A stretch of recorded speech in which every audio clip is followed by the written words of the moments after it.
Hello students, आज जो topic अब हम शुरू करने जा रहे हैं ये है हमारा रिप्रोडक्शन।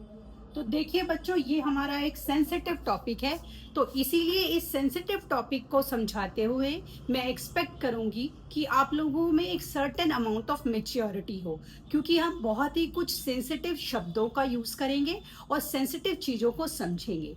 मैं इसको इसलिए समझा रही हूँ क्योंकि एज अ टीचर मुझे लगता है कि हम बच्चों को सही तरीके से समझा सकते हैं जिससे बच्चे मिसगाइडेड नहीं होते। ठीक, तो अब हम कर रहे हैं रिप्रोडक्शन। तो देखिए रिप्रोडक्शन क्या होता है। रिप्रोडक्शन का मतलब है कि जब वो स्पीशीज अपने ही जैसी एक और स्पीशीज को प्रोड्यूस कर रही है। रिप्रोडक्शन की वजह से क्या होता है, रिप्रोडक्शन की वजह से उस स्पीशीज की एंटिटी का सर्वाइवल अर्थ पर इंश्योर हो जाता है। जैसे मान लीजिए आप लोगों को सेब, आम, पपीता, तरबूज या मौसमी ये चीज़ें खाना बहुत अच्छा लगता है। अब आप मान लीजिए, इस चीज़ को इमेजिन कीजिए कि अगर ऐसा हो कि जो आप ये फल खा रहे हैं, अगर आपको फल वाले भैया कहें कि नहीं जी अब ये फल नहीं मिलेंगे क्योंकि इन फलों के पेड़ लगने खत्म हो गए हैं और ये फल अब हमेशा के लिए खत्म हो गए हैं। क्यों खत्म हो गए हैं? क्योंकि जो फल हैं वो किससे बन रहे हैं?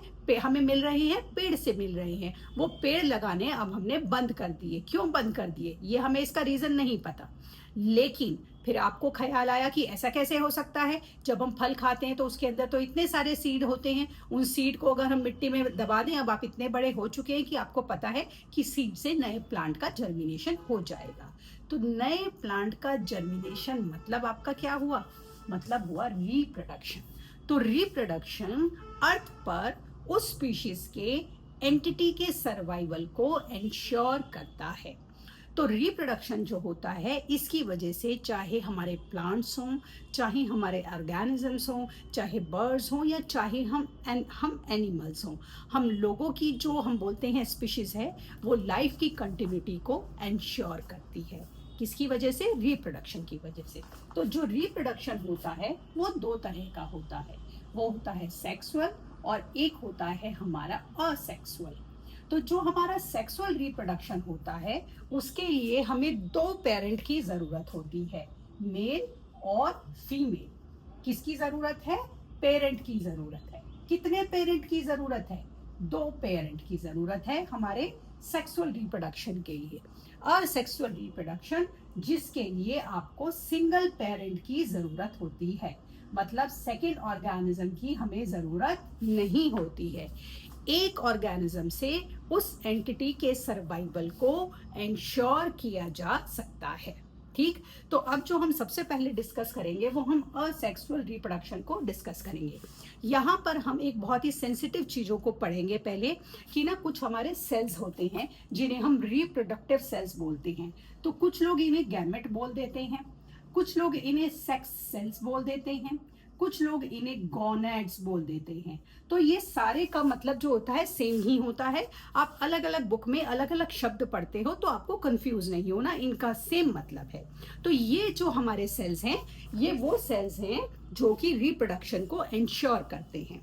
तो सबसे पहले जो हम रिप्रोडक्शन करेंगे हमारा असेक्सुअल रिप्रोडक्शन में, वो हमारा आता है फिजन।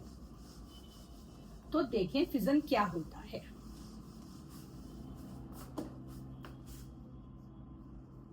देखिए फिजन, तो जो फिजन होता है इसमें यूनिसेल्युलर ऑर्गेनिज्म, देखिए हम ना पहले की क्लासेस में कर चुके हैं कि हमारे यूनिसेल्युलर ऑर्गेनिज्म कौन से होते हैं। यूनिसेल्युलर ऑर्गेनिज्म हमारे वो ऑर्गेनिज्म होते हैं जिनमें सिंगल सेल होता है, मतलब एक ही सेल सारे काम करेगा, इंजेशन, डाइजेशन, एक्सक्रीशन, सब कुछ।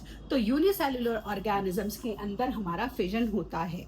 तो इसमें बाइनरी मतलब क्या होता है? एक से दो बन जाते हैं। बाइनरी स्प्लिट इनटू टू, एक से क्या बन गए हमारे? एक से दो बन गए। मतलब कि जैसे मान लीजिए ये है आपका, ठीक है, अब ये धीमे धीमे धीमे धीमे इसका न्यूक्लियस बड़ा होना शुरू हुआ और फिर ये आपके स्प्लिट होकर क्या बन गए? एक से दो बन गए। एक से आप प्लस दो ना करो, एक इक्वल एक से आप सोचो कि दो बन गए। इस तरह से बाइनरी, जब एक से हमारे दो ऑर्गेनिज्म बन जाते हैं।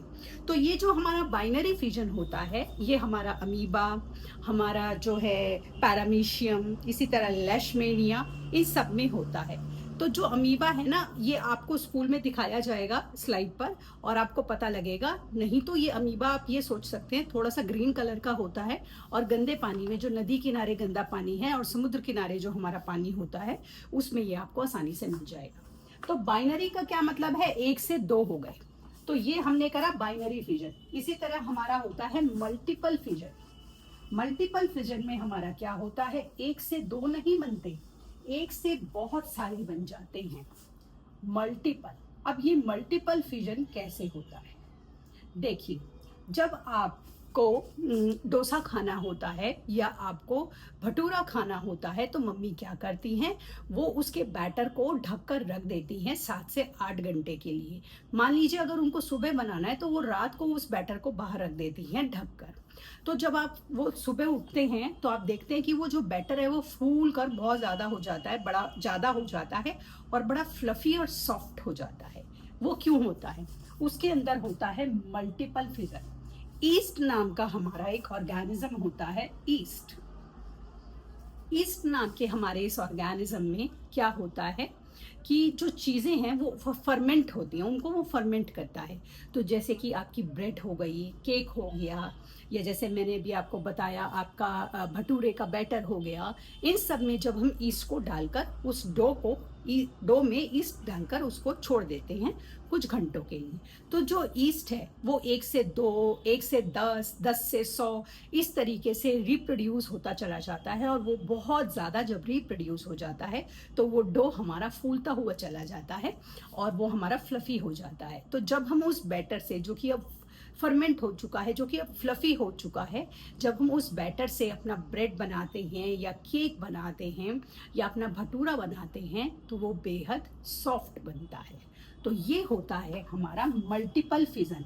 जब एक से हमारे क्या बन जाते हैं, जब एक से हमारे बहुत सारे ऑर्गेनिज्म बन जाते हैं। किसी किसी उसमें इसको बोला जाता है कि जैसे उसके डॉटर सेल प्रोड्यूस हो जाते हैं, जैसे 1 से 10, 10 से 20, 20 से 100, इस तरीके से हमारे सेल प्रोड्यूस होते चले जाते हैं। अगला हमारा आता है बडिंग। तो बडिंग जो होता है वो हमारा हाइड्रा के अंदर होता है। हाइड्रा क्या होता है, हाइड्रा पानी में पाया जाने वाला, वैसे तो इसको पौधा ही मानते हैं, कुछ लोग इसे ऑर्गेनिज्म की श्रेणी में डाल देते हैं। तो आप इसे पौधा बोले तो भी ठीक है, अगर ऑर्गेनिज्म भी लिखते हैं तो भी गलत नहीं होता। बेसिकली होता ये पौधा ही है, ठीक है। तो बडिंग में भी यही होता है, जो हाइड्रा होता है उसकी एक अपने आप से ब्रांच निकलनी शुरू हो जाती है। तो देखिए जैसे कि ना इस तरीके से ये कुछ आपका मान लीजिए ये हाइड्रा है, ठीक है। अब इसकी ना इस तरीके से ये बनेगी। अब इसकी ना कुछ दिनों में जब इसमें रिप्रोडक्शन होनी होती है, इस तरह से बड बननी शुरू हो जाती है। फिर कुछ दिनों बाद ये बड जो है थोड़ी बड़ी हो जाती है और फिर ये बड अपने आप ही कटकर क्या हो जाएगी, अलग हो जाएगी। जब ये अपने आप ही कटकर अलग हो जाएगी तो ये तो अपना मेन चल ही रहा है, ये आपका एक अलग हो गया। तो इससे क्या हो गया, एक से क्या बन गए, दो बन गए। अब इस तरह अब ये दो क्या प्रोड्यूस करेंगे, 2 से 4, फिर 4 से 8, इस तरह से रिप्रोडक्शन होता रहेगा। और ये हाइड्रा की आइडेंटिटी को अर्थ पर क्या करेगा, एंश्योर करेगा। तो इस तरीके से हमारे जो ईस्ट होते हैं, ईस्ट को अगर आपको लाना है ना बाजार से तो आप ला सकते हैं। वो ना कुछ क्रीम सा येलो कलर के ना हमारे छोटे छोटे दरदरे से दाने होते हैं, आपको एक शीशी में मिल जाते हैं। ईस्ट हो गया आपका, हमारा जो ब्रेड में डलता है, या हमारा ये हाइड्रा हो गया, इन सब के अंदर हमारा क्या होता है, नॉर्मली 1 से 2 ऑर्गेनिज्म बन जाते हैं या 1 से 10 ऑर्गेनिज्म बन जाते हैं। सबसे बड़ी बात, ये एक ऑर्गेनिज्म ही रिप्रोडक्शन करने के लिए कैपेबल है। इसके लिए हमें 2 पेरेंट की या 2 सेल की जरूरत नहीं पड़ती है, ठीक है। तो आज हमने किया फिजन और बडिंग। कल की क्लास में हम आगे के मेथड करेंगे। तब तक के लिए शुभ रात्रि।